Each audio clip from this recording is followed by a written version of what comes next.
mode.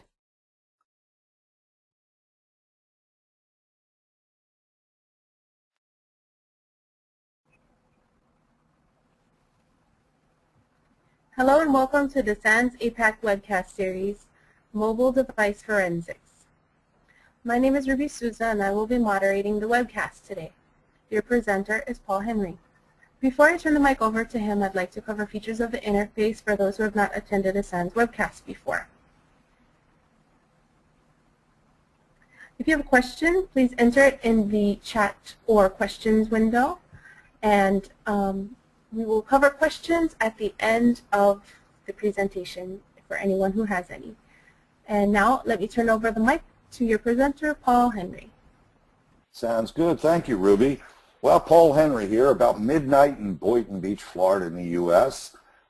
We've got an interesting presentation tonight. We're going to be digging into some of the deficiencies that we see in logical analysis of a cell phone versus a physical analysis.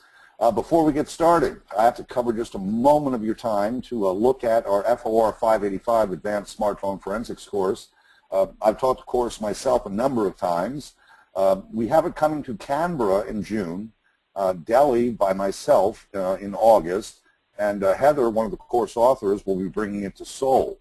Now, the 585 course really delves into the analytical side of analysis. We look at a number of different phones.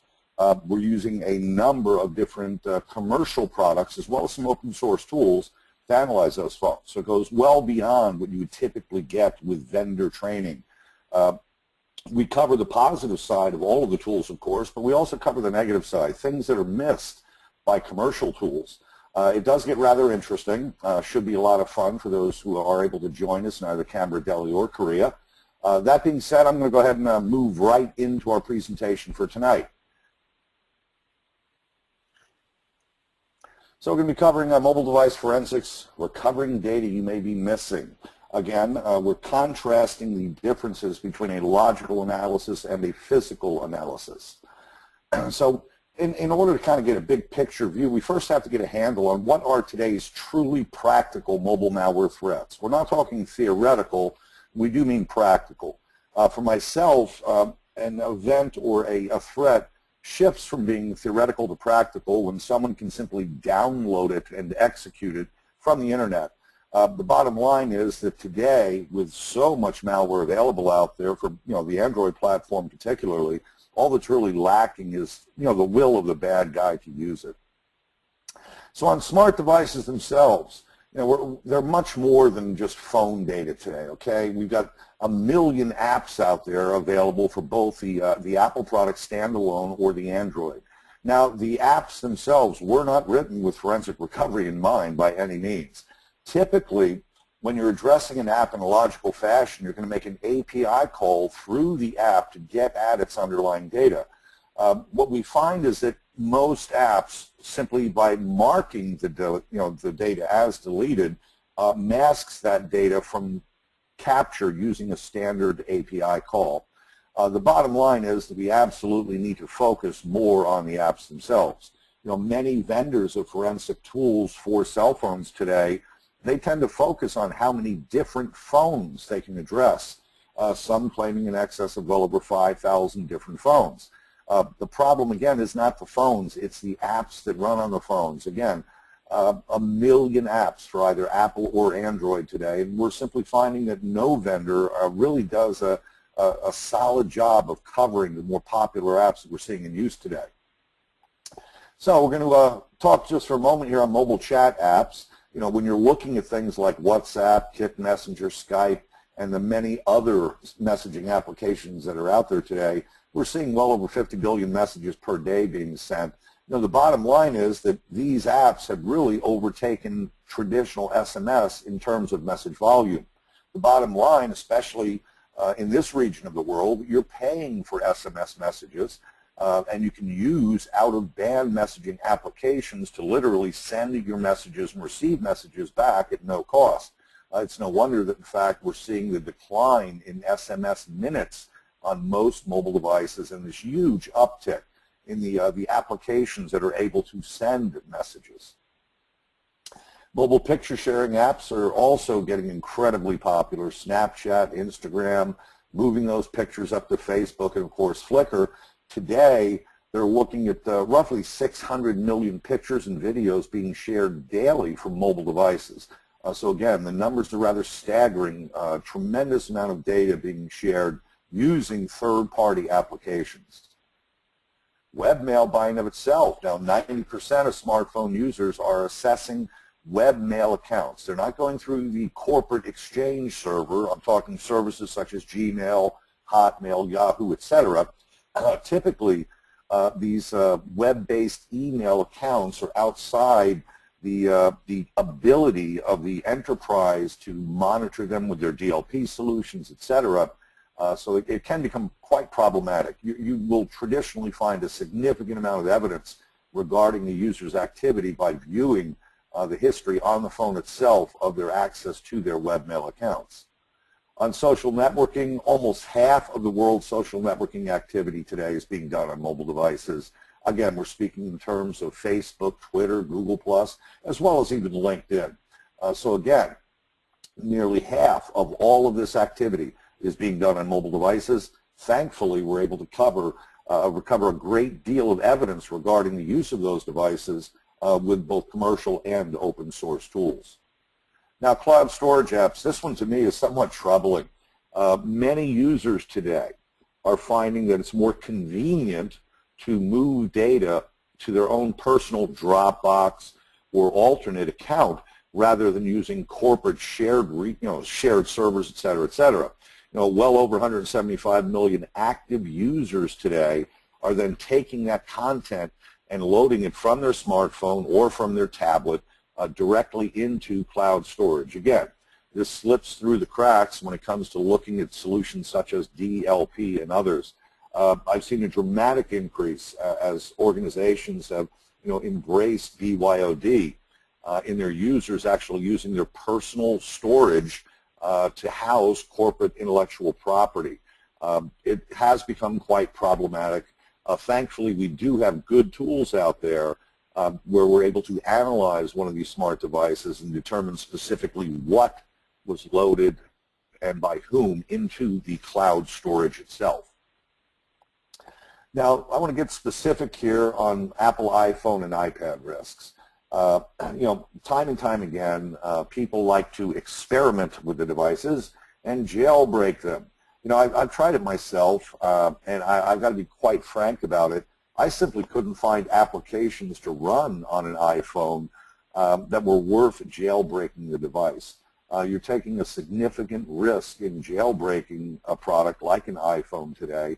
In fact, the only malware to date that was really effective against an iPhone was a worm that used the default credentials for SSH that were installed when someone actually jailbroke their phone.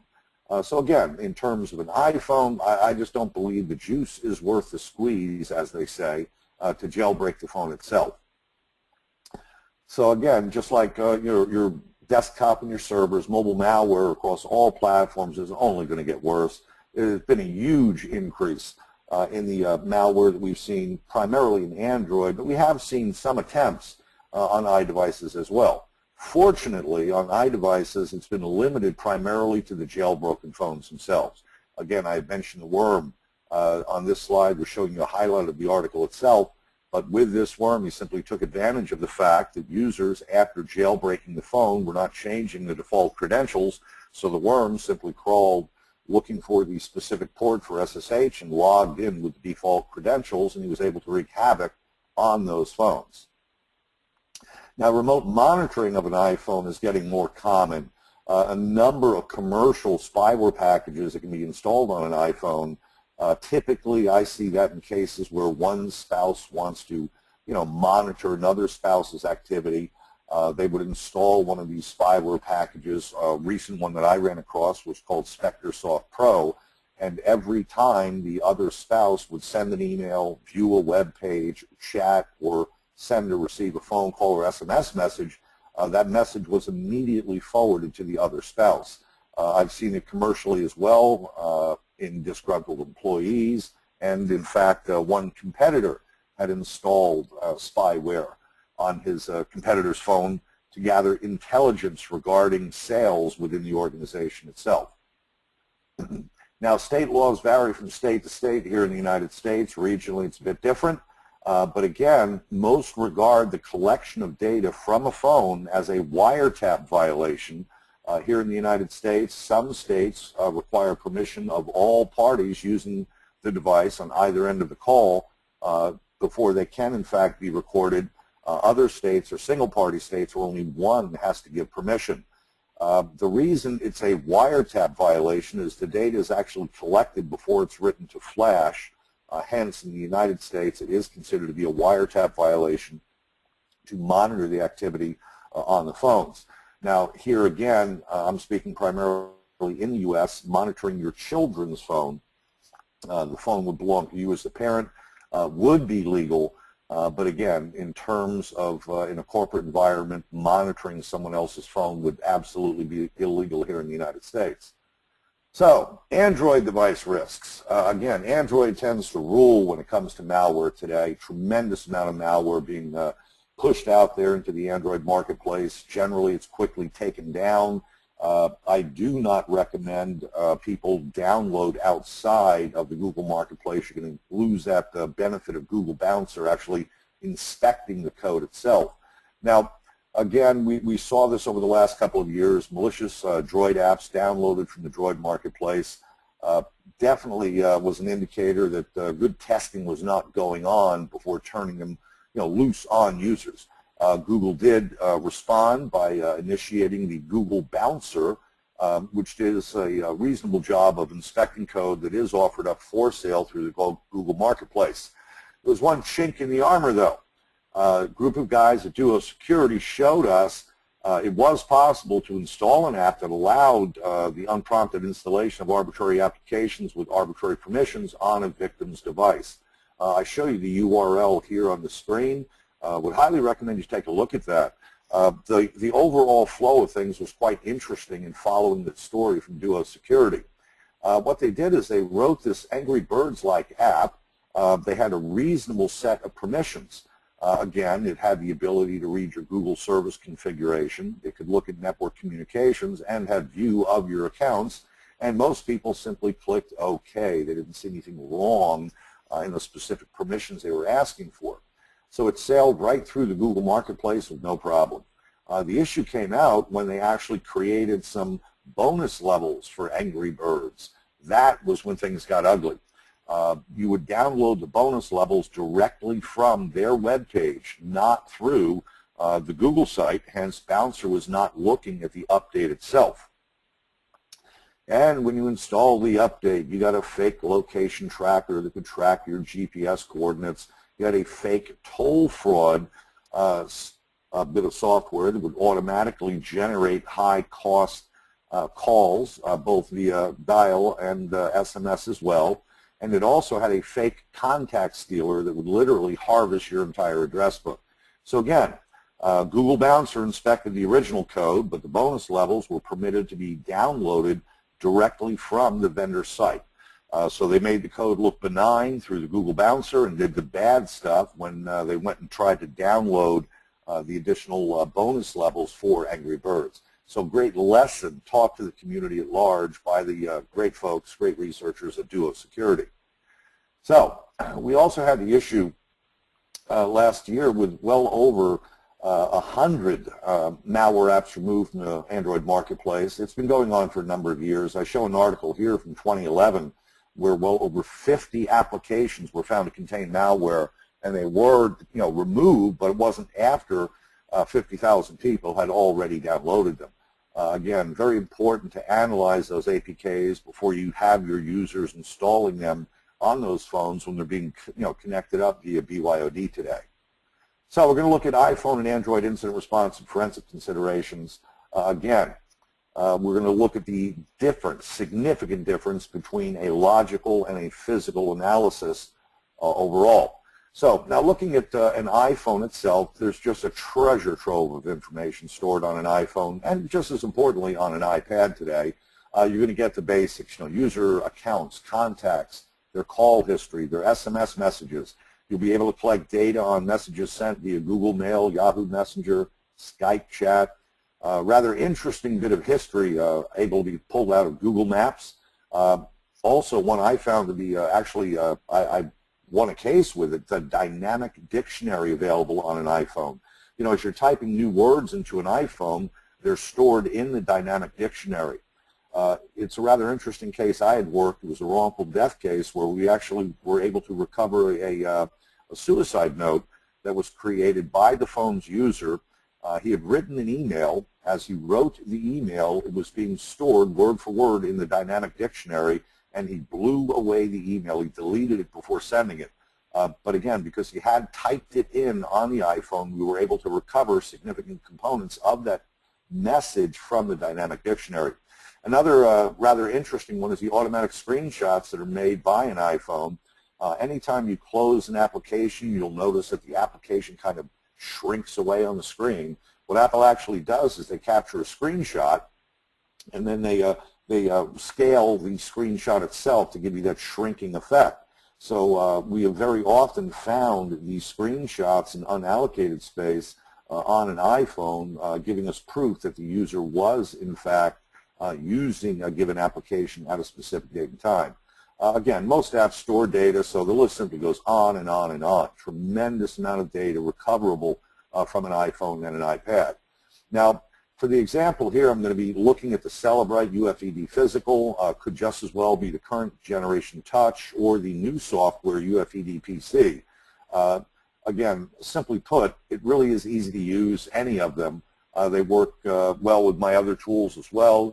Again, I will typically take the the file table itself, import it into my SANS-SIFT workstation, perhaps FTK, NetAnalysis, or Magnet Forensics IEF, and they just work very, very well together. So you get what you'd expect in using the Celebrite product in a well-formatted report. You're going to get your call logs, your phone book, SMS, videos, audio, music, etc. And I show you an example of an examination report here on this slide. Again, a fairly well-constructed report. So the file dump option, I mentioned this a second ago that I use it with my other tools.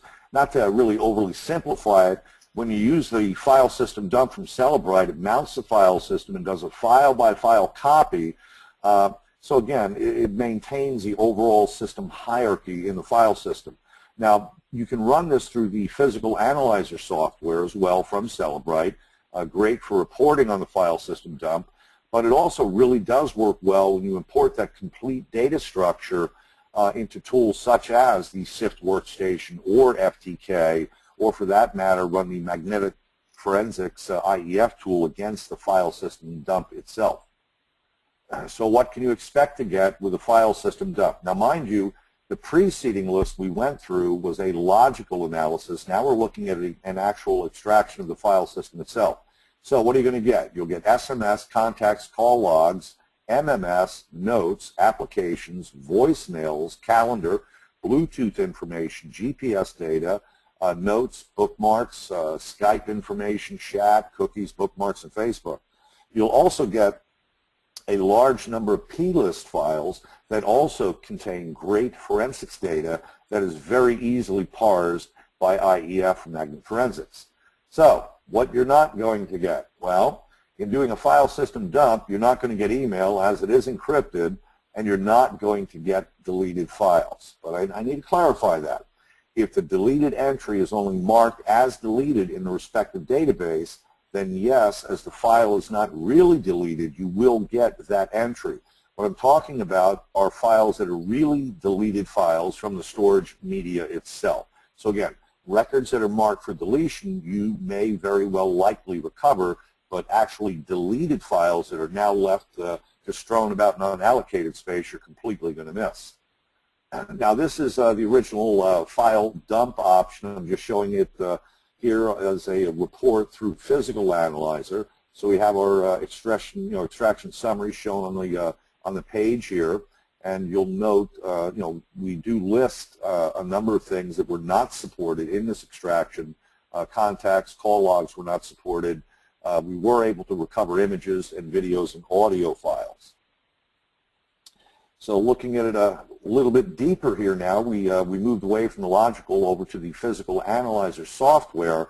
And again, this is being run against the file system dump. You'll note that we are getting quite a bit more.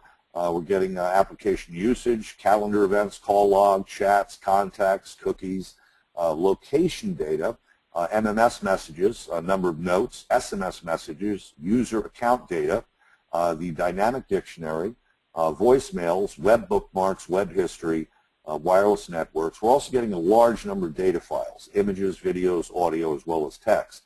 So again, significantly more data in shifting from a pure logical analysis to moving toward a file system extraction and then parsing it using the physical analyzer software with its Python parsing capability. Again, keep the numbers in mind, though, that we just went through. Again, you're going to see a significant increase in the amount of overall data once we're able to get a full physical analysis of the device itself.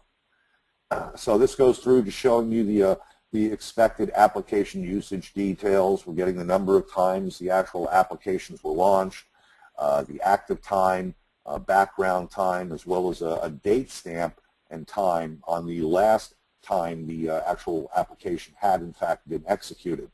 The call log does in fact show us deleted calls on the phone itself. They are stored in a database format, and the records were simply marked for deletion. They were not actually deleted. Had the database been completely deleted, you would not be seeing the amount of data that we're seeing here on this page. We did get Skype data as well, including deleted Skype messages using the file system dump option as well. Again, with Skype, they are marked for deletion. They're not actually deleted. Contacts, yes, including deleted contacts, were also recoverable. Here we had 2,283 contacts. We had roughly 89 of those that came out of Skype. We also had some rather interesting data most people are simply unaware of. Every time you simply drive by a cell tower, that information regarding the GPS coordinates and identifying information regarding that cell tower is also being stored on the phone. Just as importantly, Wi-Fi networks. You'll get the GPS data as well as the SSID and information on the Wi-Fi network that the user had literally not connected to but was in the proximity of. That actually helped me win a case here recently where the home the party had been visiting had a house next to it where an access point was located, and although he did not connect to it, we had proof that he was at that location based upon the hits we were getting for the Wi-Fi network itself on the iPhone. Wi-Fi details, again, we get the BSSID, the MAC address, the SSID tells us whether or not it's enabled for WEP, WPA2, etc., and we get the last time it was connected. So again, we do get some information with no connection. When there is a connection, we do get the actual timestamp associated with the connection to that Wi-Fi network. Now, the report details for cell towers, you're going to get your geographic coordinates. One of the things I love about the Celebrite software is it'll actually plot the GPS coordinates for you on a Google map, which is great from an evidentiary perspective. So again, simply by driving past a cell tower, you're going to get that information recorded on an iPhone as well. This shows just more information, again, on the wireless networks, specifically what was connected to, what was not connected to, BSSID and the SSID as well. Here I'm showing a case where the user had not connected to, but had simply driven past a specific access point, well, in this case, a specific cell tower. So again, simply by driving past the cell tower, that the data is recorded on the iPhone. It just works wonders improving the trail of a suspect that actually carried a phone with them when they drove past that cell tower. The cell towers, as well as the Wi-Fi data, as I noted, is plotted to Google Maps. In this particular case, we're looking at a hit that we received on a Wi-Fi access point, and we plotted that on the map, showing the A symbol here. And again, the user did not necessarily have to connect to that access point. simply by being in the proximity of it. We recorded GPS coordinates and the timestamp as well. So again, tremendous amount of data available on an iPhone for proving or in fact disproving someone was at a specific location at a specific date and time. Now let's not forget about GPS by and of itself. If the user is searching from app locations, etc., it does store that. If they're searching through Google Maps, we also find just incredible data available even within cookies regarding GPS coordinates. So again, plotting and tracking a user's whereabouts via their iPhone is relatively trivial, even after the iPhone had in fact patched and minimized the data down to 7 days. Having said that, it's somewhat ironic, but there are still users out there, I've run across a few myself, that are still running the old software. They did not update when Apple made the patch available that limited the data on the phone to only 7 days of data. I did an investigation here in the last year where the user did not update. We had well over a year of geolocation data on the phone itself. Again, we are able to show other deleted items here on this slide. We're showing you deleted SMS messages that were recovered via the file system dump. Now, mind you, you would not have received the deleted messages in a logical analysis. It was necessary to go to the file system dump option where the API calls are not being made to the application. We're actually extracting the entire file system, and then Python is being used to parse the file system and recover those records that, in fact, are marked for deletion. You'll see on the slide here, those with the green dot were actual stored records that were not deleted. Those with the red X are files that were recovered through the file system analysis that were marked for deletion in the database. It's just something to keep in mind. Again, if you're making a standard API call and the record is marked for deletion in the database, the API call is not necessarily going to provide you with that record. This is the dynamic dictionary I talked about earlier. Again, it's not word for word. It's order of words, and it's the first unique occurrence of a word that is stored in that dynamic dictionary. I find it to be invaluable.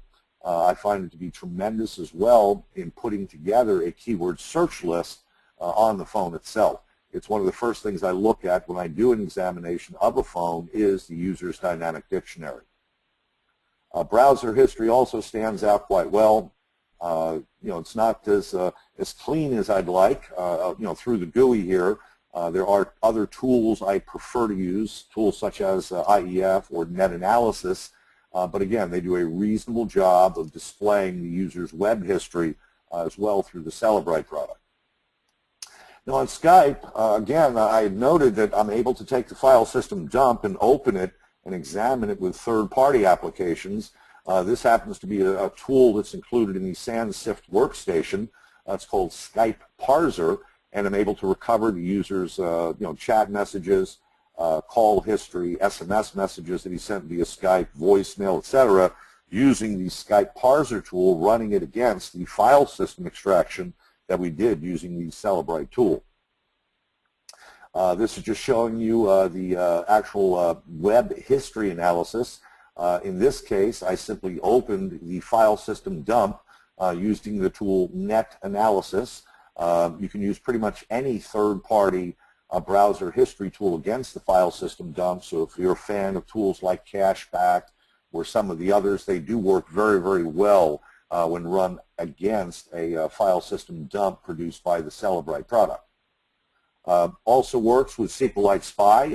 Everyone tends to have the SQL parser of their choice. My personal preference is SQLite Spy.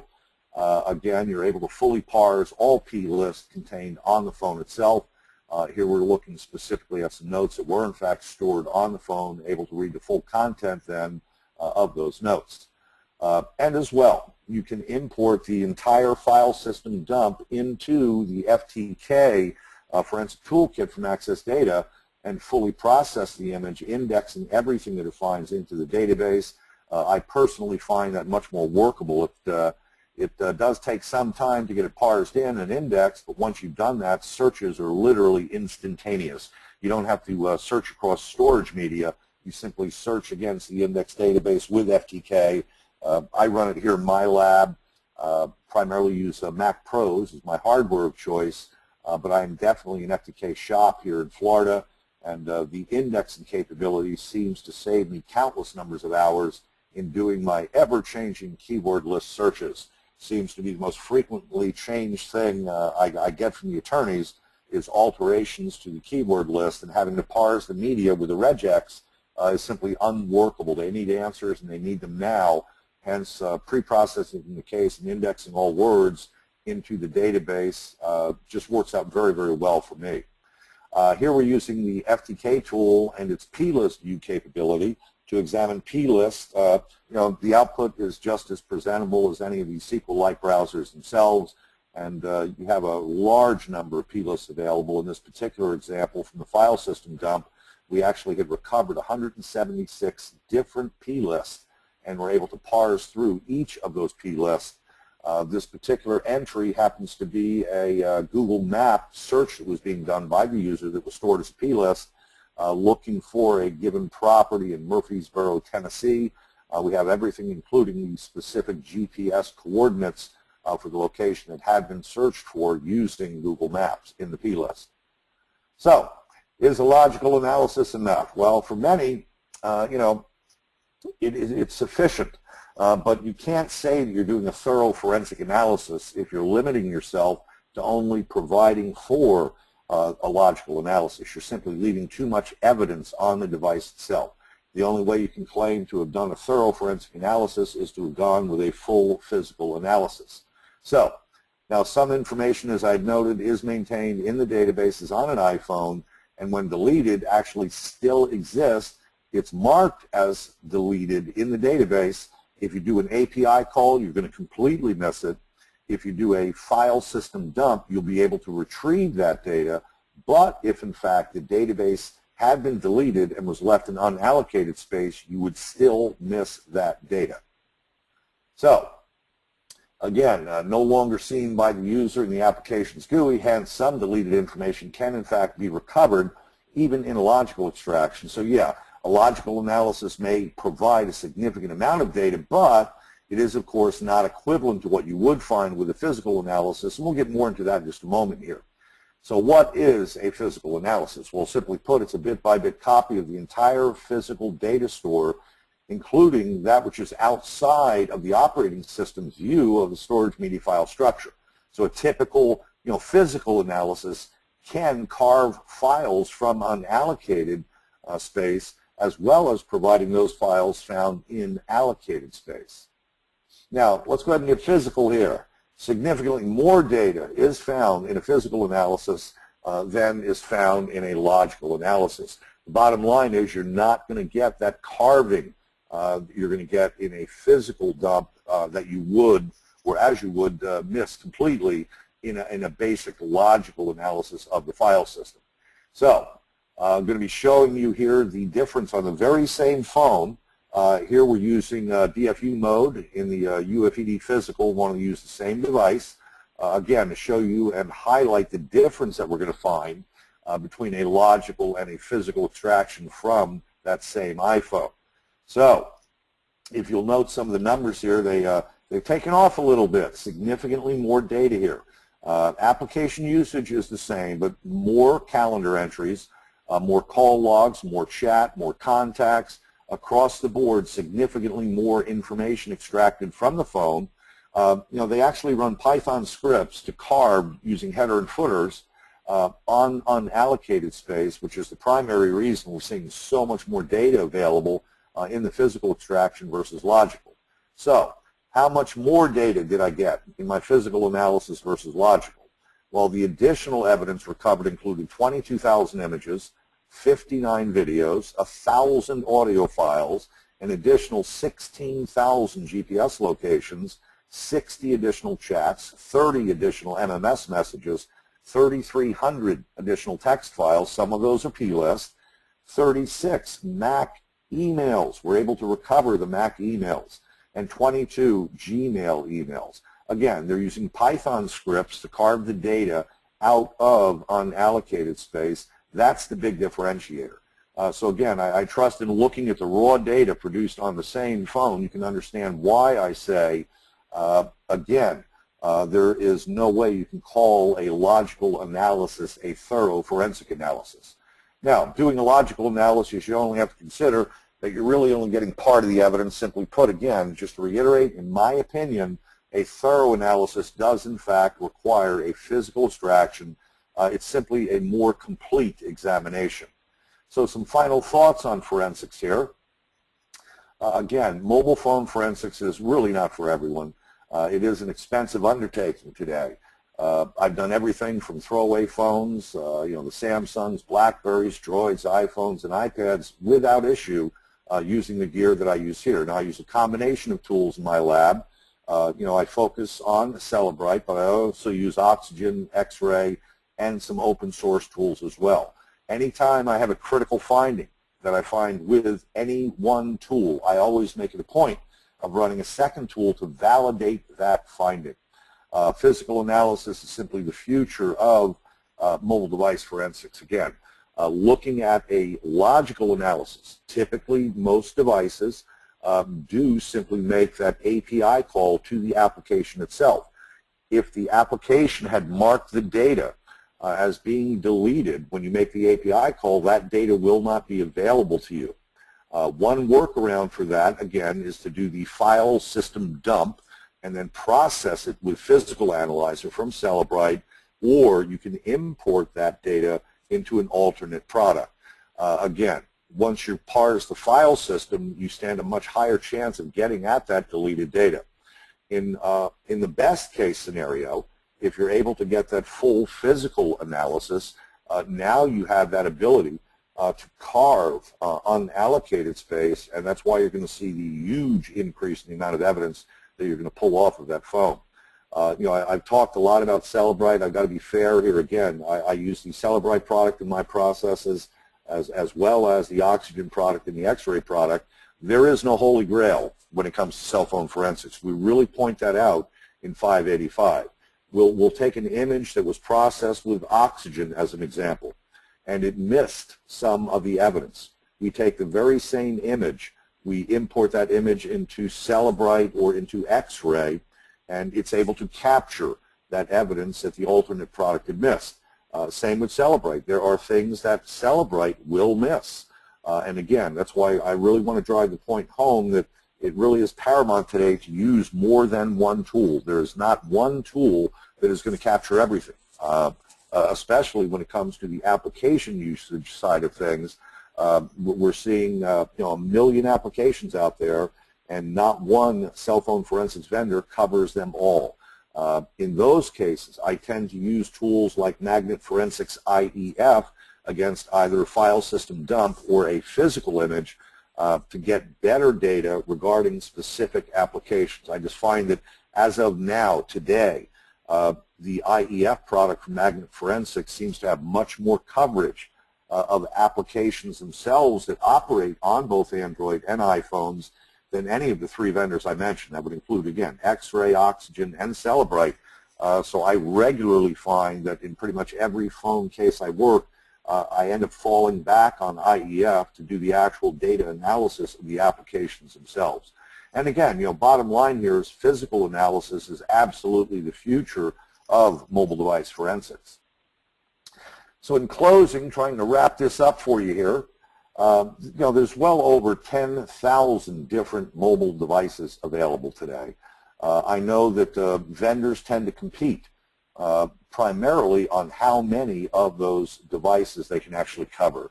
Celebrite, Oxygen, and X-ray will all typically, tout in their marketing literature proudly about how many different phones they can support. Well, at the very beginning of this year, there were well over 1 million applications in the iPhone App Store, and today there's well over 1 million in the Android marketplace itself, yet we're seeing very sparse coverage of the applications in any cell phone forensics product. Again, that's why I also advocate if you're going to be doing cell phone forensics, you're probably going to want to use a third-party tool to actually do the analysis of your applications, and one of the tools of choice for myself today is using the Magnet Forensics IEF tool. That being said, when I have to do something very specific, I also call upon the SIFT workstation from SANS. We have the Skype parser, a SQL parser, a number of great tools. They're free tools as well within SIFT that I do bring to bear on cell phones on a regular basis. So a current bigger picture challenge is extracting app data in a complete and forensically sound manner from the many applications that we have running out there today. And again, I really want to drive this point home. API calls to capture data regularly come up short. The vast majority of cell phone forensics products that do logical analysis only are relying on those API calls. And again, you're leaving a great deal of evidence behind when you're relying only on API calls.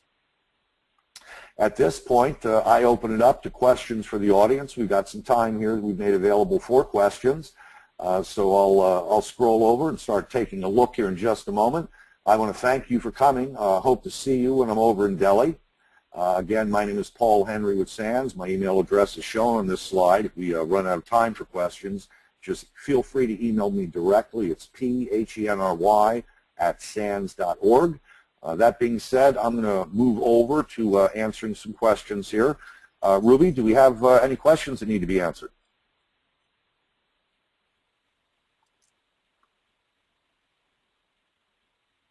I don't hear Ruby there, so I'm just going to start answering some myself. See one up top here. What about current and previous GPS locations? Previous iOS locked every place you had been. There is a tool to map it. Yes, they did create a patch at Apple over the past year where they're only retaining about 7 days of data on the device itself. Previously, it simply held it literally forever. So I use the Celebrite tool myself when I want to do my mapping. It does a great job of it. You can also do mapping with the Magnet Forensics IEF tool as well today. Next question, can we use tools like Oxygen Suite for mobile forensics? You absolutely can. I want to remind you, though, I do not rely on any one tool. I have Oxygen, X-Ray, and Celebrite in my practice. What I find is not one of them is the Holy Grail. I find shortcomings in every one of them. Again, I never want any primary finding to be the result of one product. So I'll always try to verify a finding using the second product. Next question I have is, how efficient is it? I have no idea what he's asking there, or her. If you would, re-enter that question. How efficient is what? For court evidence, do these techniques applicable for knock-off phone forensics analysis? Absolutely, yes. In fact, that's one of the things I really do like out there is these knockoffs are so good. The forensic tools seem to think they're the original phone in many cases. So yes, I have had great success with the knockoffs. I know some of the knockoffs do use alternate file systems, etc. I've had a lot of success using the Celebrite tool on the knockoffs, especially with the Chinex option for the Celebrite. If not, what are the commonly used techniques? Again, for that, I rely solely on Celebrite, and I've been quite successful. What are the commonly used Python scripts for carving? Those Python scripts are built into the Celebrite product. They do have community-contributed scripts. Again, I added a few myself into the Celebrite product. It just works exceptionally well. There's a number of great websites out there. If you Google around a bit, you'll find them. They're a treasure trove of nothing but headers and footers. There's a gentleman out of the UK that has a scanning tool that also offers signatures as well. If you go up to the FTK support site, they also list a large number of header and footer signatures for carving. I believe it's well over 300 different file system formats that are available for free on the FTK website as well. Okay, in terms of BYOD context, when physical access to mobile devices is not available, how much forensics can be done remotely over the air? It really does depend on the phone itself. You can do quite a bit if you're in close proximity via Bluetooth. You really do want to try to get your hands physically on that phone if you want to do a physical analysis. You have to get it into the proper mode of operation. It's going to be very difficult at best to try to do that remotely. So you really want to have physical possession of that phone to be able to do a full analysis of it. Again, I've had some folks who have been able to do it via Bluetooth in close proximity, but you still have to get into the proper mode. That would be USB debugging mode on an Android, and we also have the mode we need to be in an iPhone to get at it from a physical analysis perspective as well. How to cloud forensics since evidence collection is tough. I got to tell you, I'm not finding it that tough. There are some phenomenal tools out there for collecting evidence from the cloud. There's a Russian company that makes a phenomenal tool that allows you to collect the entire iCloud data store for the user. That would be his unencrypted iPhone backup. That would be any documents, presentations, and spreadsheets that he also chose to store up there. I also work with a tool called F-Response. They're out of Florida here in the U.S., and that actually works extremely well on Google Mail, Gmail, and others. I've had great success with the tool. I've used it up in the Amazon cloud to pull down an entire AWS, platform itself, S3, I should say, buckets. Used it with OpenStack and others. Again, that tool is called it's from a company called F-Response, and it's called Cloud Connector. So again, I'm finding it rather easy, once you've been exposed to it and have the training, to be able to collect evidence through a cloud container for both a mobile device as well as server data itself. We have another course that is coming out later this year. In fact, I'm writing a good part of it myself. That'll be FOR 559, Public Cloud IR and Forensics. We're hoping to roll that out by the end of the year. But we do walk you through using tools like F-Response to set up that iSCSI link to the cloud storage container itself and collect that data in a forensically sound manner. I'm going to move on to more questions here. Just so I'm clear, can you or can you not recover sensible data if the user has a passcode on their iOS device, as most users do? I thought the entire file system layout is encrypted, rendering it unreadable. Yes, but we can always count on the laziness of users. There's a checkbox that you have to check when you're doing your backups on an iPhone to encrypt that backup. If the backup is not encrypted, I can very easily pull the unlock code out of the backup, unlock the phone, and I can do my full analysis. It's worked for me numerous times. It is simply not a problem. You can do that not only on Celebrite, but I believe it's Oxygen that also had recently been advertising that very same capability. We're simply pulling that lock code out of the unencrypted backup. It works like a charm. How about BlackBerry mobile phone recovery? It is only way by taking out the chip and platform recovery. No tools can recover deleted SMS, MMS, and BB messages. That's correct. We do a chip off currently on the BlackBerries. We're getting better though. Celebrite is making some headway themselves. They're leading on it right now. But yeah, a chip off currently is the most guaranteed way to get data off of a BlackBerry. Can you recommend some tools for Android devices? The very same tools we've been talking about here. Again, Oxygen, X-Ray, Celebrite, and even the IEF tool for magnet forensics all work incredibly well. Would NCase or FTK make a better mobile forensics tool? To me, people always ask me, Paul, what tool should I be using? I tell them the tool you're most familiar with. Again, if you're properly trained in NCase, use NCase. If you're properly trained in FTK, use FTK. Both of them have their pluses and minuses. My lab happens to be FTK because that's where the bulk of my experience is. I still use Guidance Software's tool to resolve any issues with any findings, etc. I never rely on any one tool. So again, I do use both, but my primary tool for me personally is FTK. So again, it's really a matter of the one you're most familiar with, in my opinion. None of them are the Holy Grail. Okay, let me see here. I got one more question. During Android and iOS app pen test, which areas can we focus on forensics to find vulnerabilities? Man, I got to tell you, I'm just finding so much today in just poorly written applications, primarily on the Android platforms. And again, from a pen testing perspective, it gets a little bit tough. You're going to be looking for the traditional stuff, buffer overflows, cross-site scripting, all of that. I also find attacking the business logic itself because things are simply not done in the proper order is also a great occurrence. If you'd like, there are a number of great websites out there where you can look at reports on APKs for Android. One of the websites would be www.apk-analyzer.com.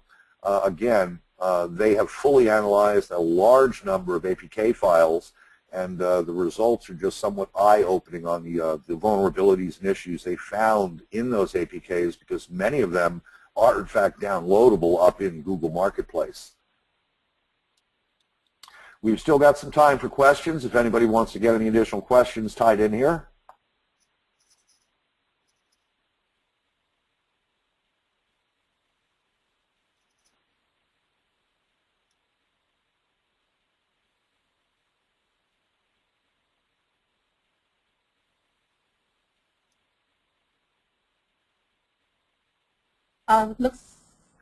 There are two more came in. Okay, let me jump on them. What is the tool name you said the Russian make? I've actually got to look it up. I've got my mobile workstation behind me. Give me a moment. I'll try to take a look at that, but I'm going to hop on this other question first. Is mobile malware covered in FOR 585? Absolutely. Yeah. The Russian tool is LComSoft. Someone else just answered that for me.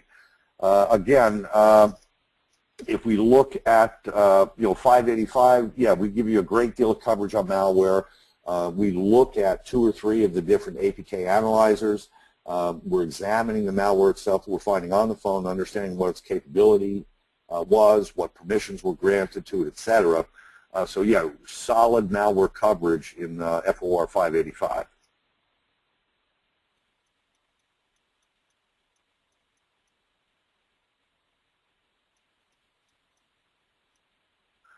Apart from Celebrite, are there any other open source or alternatives that can be used to acquire the evidence off mobile phones, in particular Apple later iOS with the unlock pin? Unfortunately, the only open source tools are generally limited to law enforcement only. There was a gentleman named Jonathan Zdarsky who had developed what he called the Zdarsky method, which would allow you to extract data off of an iPhone. That tool was made available to law enforcement, I know at least here in the United States, for free. But it was limited to distribution only to law enforcement. I know that Jonathan is still out there on the net. I believe the product is still active, but I'm not aware of any open source tools that permit acquisition of any of the Apple products today.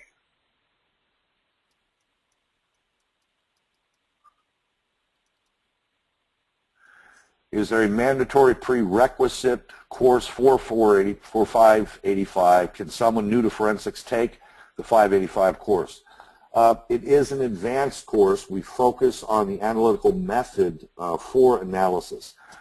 Can you take it if you do not currently have cell phone experience? Yes, you can, but I don't want to say it's going to be tough, but it will not be as easy as if you had some cell phone experience in the past. Again, it's an advanced course, but we do our best to bring everybody up to speed. Again, we would trust that you would have a basic understanding of the file system structure, etc. in cell phones that would make it a lot easier for you in the labs. We make the assumption that you do know the basic file system structure on an iPhone, on an Android, etc. in the class, but that's the primary initial knowledge you would have to have. Again, it is an advanced level course, but I think if you had some basic forensics background, knew a little bit about file system analysis, you're not going to get lost in the course. And I think we had one more come in here.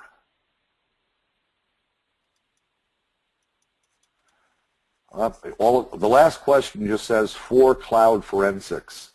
If they could re-ask that question to provide some more context, I'd be happy to try to answer it.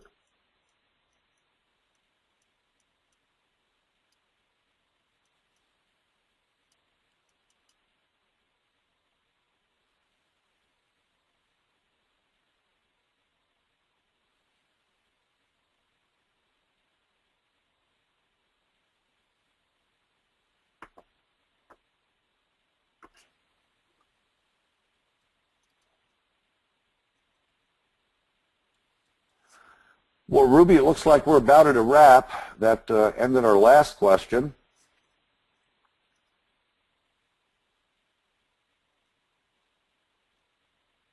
If there's a prerequisite course before 585. Oh, sorry, yeah, I did answer that. For 585, there is no prerequisite course for it.